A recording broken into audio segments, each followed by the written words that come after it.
Hello, Adult Sunday School Leader. In the summer of 1974, I turned 13 and my family moved from central Kansas to Pine Bluff, Arkansas. Now, there were a lot of differences that we immediately noticed, and one of those was the humidity. I really didn't think I was going to make it that first summer. It was so muggy. I was used to that dry and windy weather of Kansas, but in Arkansas, it wasn't as breezy, and like I said, it was very muggy. Well, another thing we noticed were what was called the blue laws. You may be familiar with those. These were laws that prohibited the sale of certain items on Sunday. And I can't remember exactly what the rules were, but you could either buy batteries or a flashlight on the first day of the week, but not the other one. So you could buy the batteries, not the flashlight, or the flashlight, not the batteries. Now, as far as I know, only the sale of alcohol is restricted on Sunday. Well, this week we're going to be looking at another instance where Jesus radically changed someone's life, and this time he went against the blue laws of his day. He healed someone on the Sabbath. Well, we're in that unit. It's called My Encounter with Jesus. We're in the second lesson called Jesus Restored My Life. The focal passage this week is John chapter 5, verses 2 through 11 and 19 through 21. The point of this lesson is that Jesus restored what was broken in my life. Well, last week we saw how Jesus and his disciples traveled back and forth quite a bit from Galilee to Judea and back and forth. And in that lesson last week we saw that Jesus and his disciples were in Samaria.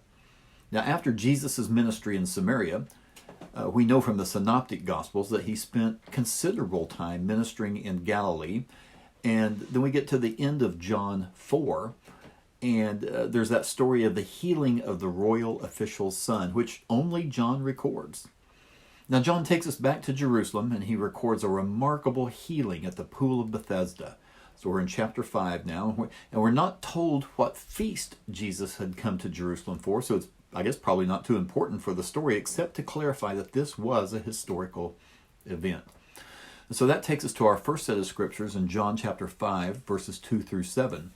And in these verses, John describes the scene for his readers as you would expect from any eyewitness. Well, let's look at this drawing. The sheep gate was a gate not on the outer walls of the city, but a gate to the Temple Mount area through which the sheep were brought through on their way to be sacrificed. Now, the Pool of Bethesda, you see that there, kind of on the bottom left, it was nearby just north of the temple. So on this drawing, north is down, okay? This pool was discovered in the 19th century under the ruins of a Byzantine church. Now, let's look at a picture of a reconstruction of the pool. Okay, this is just a model. The archaeological evidence shows that it was a pool shaped like this, shaped like a trapezoid, varying from 165 to 200 feet wide, by 315 feet long, roughly a little larger than a football field, okay? And so it was divided into two pools by a central partition that you see there in the middle. And these weren't wading pools, no, they were about 49 feet deep. And that's a lot of water. The northern pool, the one on the right, provided a reservoir to continually replenish and repurify the southern pool on the left with fresh water flowing south through the dam between them. That would be the center column there. Water probably came from the runoff in the city and some underground springs. John mentioned the 5 colonnades. Now, a colonnade is a series of columns set at regular intervals and usually supported the base of a roof structure. So let's look at this next picture. Now, this isn't from the Bethesda pool or even Jerusalem. I just wanted to show from the ground level what a colonnade looked like. Okay, so you see that. Now let's go back to the picture of the reconstruction. So how did they get 5 colonnades? Well, it appears that they counted the 2 end walls, the wall in between the 2 pools, and the 2 sides that go the length there, the long length. And I'm guessing that they included those sides as one long colonnade and not 4, actually, because there must have been steps that went down from the higher level to the lower level. That's going to be my guess anyway. Well, if you're looking for an easy verse to memorize in the New International Version, I recommend John chapter 5, verse 4. You'll probably see just a footnote there if you're looking in the NIV. The King James Version records this in verse 4. For an angel went down at a certain season into the pool and troubled the water. Whosoever then first after troubling of the water stepped in was made whole of whatsoever disease he had. Well, this verse is included in the footnotes of modern translations, but it clearly was not part of the earliest Greek manuscripts. So it's not part of the original scripture, though it does explain the situation. This verse is most likely inserted by an early scribe trying to make the reason for the gathering clear for the readers. This explanation of healing from an angel stirring up the waters was believed by many of the sick in the city. The stirring doubtless had some physical cause, like the bubbling up of a spring underneath. But that an angel troubled the waters, it appears to have been a popular superstition of that time. Now try to imagine the area around this pool. Can you imagine what it would have sounded like and smelled like? Imagine walking down the colonnade and hearing the moans and pleading coming from the ones there, waiting to get into the pool. And on top of that, you know there had to be some bad odor coming from there. You know, because sick people, I know this from my personal experience, when I'm sick, I don't smell all that good. And then there's the question, can some of them even make it to the public latrine? And Jesus chose to go there.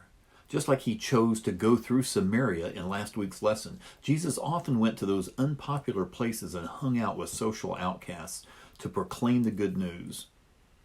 Now, is that a characteristic that you as an individual or maybe your church is not like Jesus? Well, all these sick folks around the pool had just about given up hope, but they believed an angel stirred the water of the pool each day just at a certain time, and when it did, supposedly those who got into the pool first would be healed. Now, out of all the people there, Jesus selected this one guy, this one person, a man who had been ill for 38 years. Now, we're not told of the man's particular problem. He's referred to as an invalid in the NIV and in the English Standard Version. One who had been ill in the New Revised Standard Version, and one who had an infirmity in the King James. The word is a general word referring to a state of debilitating illness or sickness or disease. He seemed to have all but given up hope that he would ever be healed.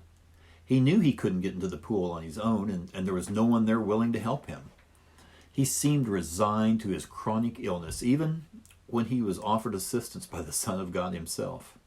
Now, I assume that he was not merely lame, just making his way on crutches, but paralyzed. Now, it doesn't say that, but I'm assuming that because he was lying on a mat and he couldn't get into the water by himself very easily. So if he wasn't paralyzed, he was certainly restricted quite a bit in his mobility. So imagine you were at this pool and Jesus asked if you wanted to be made well. How would you have responded? Probably with a resounding yes. Why in the world would you ask a seriously ill person if he wanted to get well, when yes was the obvious answer? Well, it may seem obvious, but you know that not all sick people really want to get healed. Sometimes their sickness puts them in a place where they get lots of attention. You may know somebody like that, the hypochondriac. But it also allowed the man here to admit his need, that he needed help. The invalid in our story didn't exactly answer the question, but rather he explained why he hadn't been healed. Well, that takes us down to our next set of verses in John chapter 5, verses 8 through 11. And here, Jesus doesn't pray for the man. He doesn't even lay hands on him. He just commanded him, get up. And you know what? The invalid was instantly cured. Not that just his disease or condition was gone, but that he had the strength and the coordination and the balance to get up and walk. There were about 4 or 5 times in early 2021 when my wife was in the hospital for a few days because of her elevated ammonia levels, which is a result of her colon cancer that had metastasized to her liver. And even after being bedridden just for a few days, she was unsteady in her walking, and she required a walker for her first couple of days back at the house. Imagine how atrophied the muscles of this man were, who had been an invalid for 38 years. But when Jesus heals, he heals completely, and he restored the man's balance, his muscles, and his energy to 100%. Now, to me, of course, the healing was miraculous, but what I find even more amazing was that the man was not just potentially able to walk after some rehab, but that he got up and walked immediately. Jesus met his need. John specifically mentioned that this event happened on the Sabbath. Now, this last day of the week was for God's people to rest and to do no work, but there were no restrictions in the law about caring for the sick or helping others. And the Pharisees, of course, had added their own traditions to God's law, declaring that even the tiniest violation of to be a flagrant disregard for the Lord. And carrying one's mat on the Sabbath, that was one of those added traditions that wasn't supposed to happen. So the Jewish leaders, when they saw him carrying his mat, they called him out. They called out the healed man when they saw him carrying his pallet, his mat. Do you know anybody like that? Do you know anybody who loves to point out the sins of other people? No. Some people have that reputation. Some churches have that reputation. But you know that old saying, don't you? When you point your finger at someone, there are 3 fingers pointing right back at you. So we've got to be careful. Yes, we need to confront sin. But when we do that, we should do so lovingly with redemption as the goal. But exposing sin to embarrass someone or to take people's eyes off of our own shortcomings, that is not acceptable. And here's what's crazy. It was allowable to carry a man on a bed on the Sabbath, but not to carry a bed without a man on it. The healed man's defense was really to shift the blame. I don't know if he was trying to cover himself or if he was just answering honestly, but he said he wanted to shift that blame to Jesus. He said, the guy who healed me told me to do it. And I find it interesting here that the man didn't know Jesus' name. And you would think that he would have been exceedingly grateful and thank Jesus. What's your name? Thank you so much. But, not everyone who receives a blessing is thankful. You can relate that to the story of the 10 lepers who were healed out of Luke 17, verses 11 through 18. 10 lepers were healed and only one returned to thank Jesus. In verses 12 through 18, which are not in our lesson text, the healed man runs into Jesus in the temple and he learns his name. And the man then told the Jewish leaders that it was this Jesus guy. And then the religious leaders sought to kill Jesus because he was not only breaking the Sabbath, at least in their minds, he was breaking the Sabbath, but he was also claiming equality with God by claiming God as his Father. Our last set of verses is 19 through 21 in John 5. And here, when the religious leaders confronted Jesus, he didn't deny their accusations. In fact, he endorsed them. If healing a man on the Sabbath was a sin, then his Father was to blame because Jesus said he did nothing outside the will of his Father. In fact, he said there are even greater works on the horizon, even the raising of the dead. And when he makes this statement, there's both a physical and a spiritual meaning here to Jesus' reply. Concerning the raising the physically dead, of course, we can turn to John 11 and read the story of Lazarus being brought back from the dead. And at the end of that chapter, we can see that many people believed in Jesus because of that miracle. But the Pharisees, chief priests, and Sanhedrin, they all got together and they were amazed, but they were angry as well. They admitted in chapter 11, verse 47 of John, that he was indeed performing many signs, but if they let him keep on doing that, everyone's going to believe in him, and then the Romans are going to come in and utterly destroy them. So